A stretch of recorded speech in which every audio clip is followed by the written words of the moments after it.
নমস্কার বন্ধুরা, শ্রীকৃষ্ণ বাণী কৃষ্ণ এই চ্যানেলে আপনাদের সুস্বাগতম। ভারতীয় দর্শন ও শ্রীকৃষ্ণের বাণী প্রচার এই চ্যানেলের মূল আলোচনা বিষয়বস্তু। বন্ধুরা, আপনার বাড়িতে কি পাখি বাসা বাঁধে? কোন পাখি বাসা বাঁধলে কি হয়? আপনার বাড়ির ছাদে কি পাখি এসে বসে ডাকে? এর আসল সংকেত কি? আসুন আজকে এই তথ্যই আপনাদের সামনে ভাগ করে নেব এই ভিডিওটির মাধ্যমে। নমস্কার বন্ধুরা, শ্রীকৃষ্ণ বাণী কৃষ্ণ এই চ্যানেলে আপনাদের স্বাগত জানাই। বন্ধুরা, এরকম অনেকের বাড়িতেই থাকে যে পাখিরা বাসা বেঁধে থাকে, কখনো বাড়ির গাছের ডালে, আবার কখনো দেয়ালের কোনো এক কোণায়, আবার কখনো কখনো দেখি পাখিরা এসে অনবরত ডাকতে থাকে। লোককথায় শোনা যায় কিছু কিছু পাখি যদি আপনার বাড়িতে বাসা বাঁধে তবে নাকি সৌভাগ্যের ইঙ্গিত। আবার কিছু পাখির আগমনকে মনে করা হয় অশান্তির পূর্বাভাস। আবার অনেকে বলে যে যে ঘরে শালিক বাসা বাঁধে সে ঘরে নাকি দেবতা আসে। তবে সত্যি কি পাখিরা কোনো সংকেত নিয়ে আসে, নাকি এগুলো শুধু কল্পনা ও কুসংস্কার?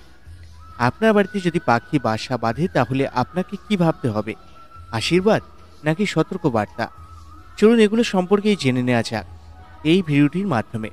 তবে তথ্যটি সম্বন্ধে জানবার আগে আপনারা যারা এই চ্যানেলে নতুন তারা অবশ্যই চ্যানেলটি সাবস্ক্রাইব করুন এবং বেল বাটনে প্রেস করুন এরকম আরও অনেক নতুন ভিডিও নোটিফিকেশন পেতে। এবং ভিডিও দেখে যদি ভালো লাগে তাহলে অবশ্যই একটি লাইক করবেন এবং সবার সাথে শেয়ার করে দেবেন যাতে তারা ভিডিওটি দেখে উপকৃত হয়। এবং কমেন্টে হর হর মহাদেব লিখতে ভুলবেন না যেন। এবার চলুন সেই তথ্যটি জেনে নেওয়া যাক। আমরা প্রতিদিন প্রকৃতির মধ্যে বাস করি, তবুও প্রকৃতির বহু ভাষা আমাদের অজানা থেকে যায়। কখনো আমরা সেই ভাষাকে অবহেলা করি, কখনো গুরুত্ব না দিয়েই এড়িয়ে যাই। কিন্তু প্রকৃতির প্রতিটি পরিবর্তন, প্রতিটি প্রাণীর উপস্থিতি কিছু না কিছু ইঙ্গিত বয়ে নিয়ে আসে আমাদের জীবনে। তারই একটা নিদর্শন হলো ঘরে পাখির বাসা বাঁধা। আমাদের বহু পুরনো সংস্কৃতিতে, বাস্তুশাস্ত্র এবং ধর্মীয় বিশ্বাসে বলা হয়েছে পাখিরা যখন কোনো বাড়িতে বাসা বাঁধে তখন তা শুধু নিরাপদ আশ্রয়ের খোঁজ নয়, তা হয়ে ওঠে এক বিশেষ বার্তা। কখনো শুভ, কখনো অশুভ, কখনো তা ভবিষ্যতের সমৃদ্ধির পূর্বাভাস, আবার কখনো দুর্ভাগ্যের আগমনী বার্তা। বাস্তুশাস্ত্র অনুযায়ী পাখির প্রকারভেদ অনুসারে তার বাসা বাঁধা আমাদের জীবনে বিভিন্ন ধরনের প্রভাব ফেলতে পারে। এক একটি পাখি এক এক ধরনের শক্তির বাহক বলে মনে করা হয়। গ্রামের পুরনো মাটির বাড়িতে বা শহরের পুরনো ধাঁচের দোতলা, বাড়ির বারান্দা, জানালার কার্নিশ, ছাদের কার্নিশ কিংবা ঘরের খোলা ছাদে এখনো বহু সময় চড়ুই, শালিক, পায়রা, ঘুঘুদের বাসা চোখে পড়ে। ছোট ছোট শুকনো ডাল পাতার পাতা, তুলো বা কাপড়ের টুকরো দিয়ে যত্ন করে বানিয়ে ফেলে একখানি ঘর, যেখানে জন্ম নেয় নতুন প্রাণ, বেঁচে ওঠে কিচিরমিচির। অনেকেই এই দৃশ্য দেখে আপ্লুত হন, আবার কেউ বিরক্ত হয়ে যান। বাড়িতে নোংরা হবে, রোগ ছড়াবে এমন আশঙ্কার বাসা সরিয়ে দেন। তবে এর পেছনে যে রয়েছে গভীরতম তাৎপর্য তা আমরা প্রায়শই খেয়াল করি না। পায়রা বা কবুতর শান্তির প্রতীক হিসাবে বহুলভাবে পরিচিত। এই পাখি বাড়িতে বাসা বাঁধলে কি হয়? যদি কোনো পায়রা আপনার বাড়ির বারান্দা, জানালা বা ছাদের কোণায় বাসা বাঁধে তবে তা সৌভাগ্যের ইঙ্গিত হিসেবে পরিচিত হয়। বাস্তুশাস্ত্র অনুসারে পায়রার বাসা জীবনে স্থিরতা আনে।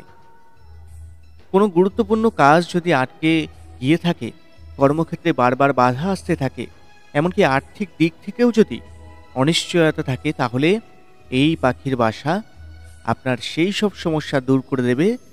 তাই এই সময় নিজের সিদ্ধান্তগুলোকে ভালোভাবে খতিয়ে দেখা এবং জীবনের প্রতি আরও মনোযোগ হয়ে শ্রেয়।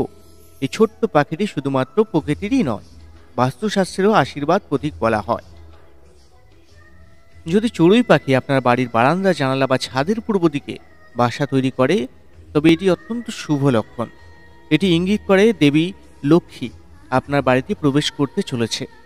আপনি আর্থিক দিক থেকে লাভবান হতে পারেন, হঠাৎ করে নতুন সুযোগ আসতে পারে, এমনকি জীবনে স্থিতিশীলতাও ফিরে আসতে পারে।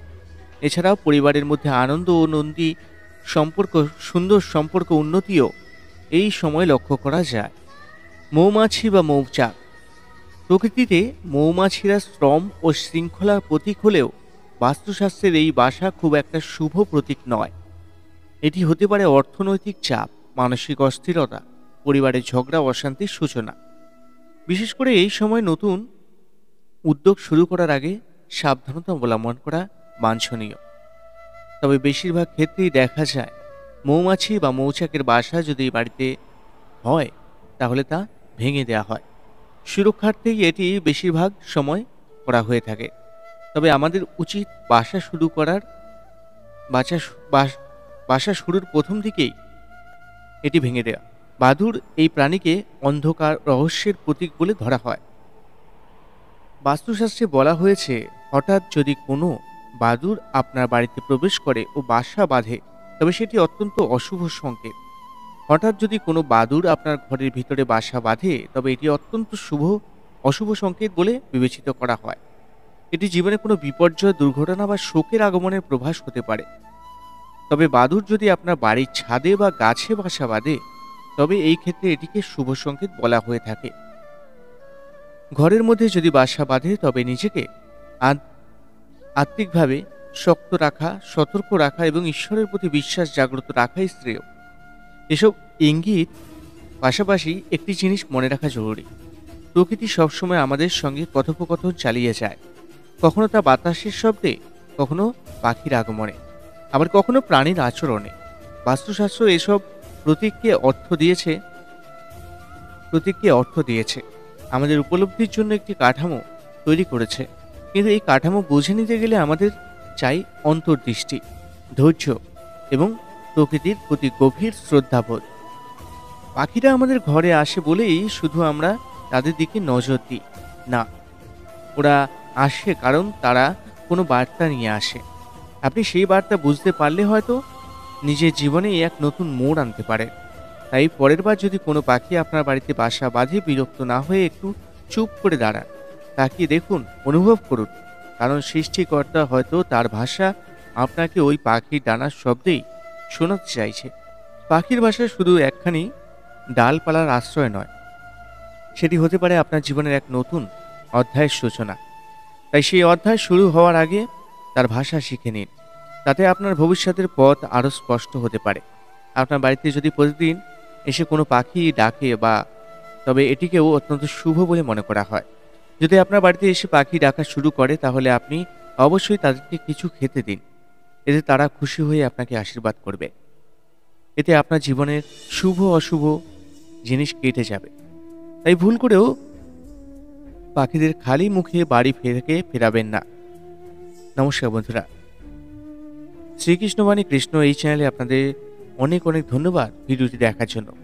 যদি ভিডিওটি ভালো লাগে, আপনাদের কাজে আসে, তাহলে অবশ্যই বন্ধুদের সাথে, গুরুজনদের সাথে শেয়ার করে দেবেন, যাতে তারাও ভিডিওটি দেখে উপকৃত হয়। জয় শ্রীকৃষ্ণ, জয় রাধেশ্যাম।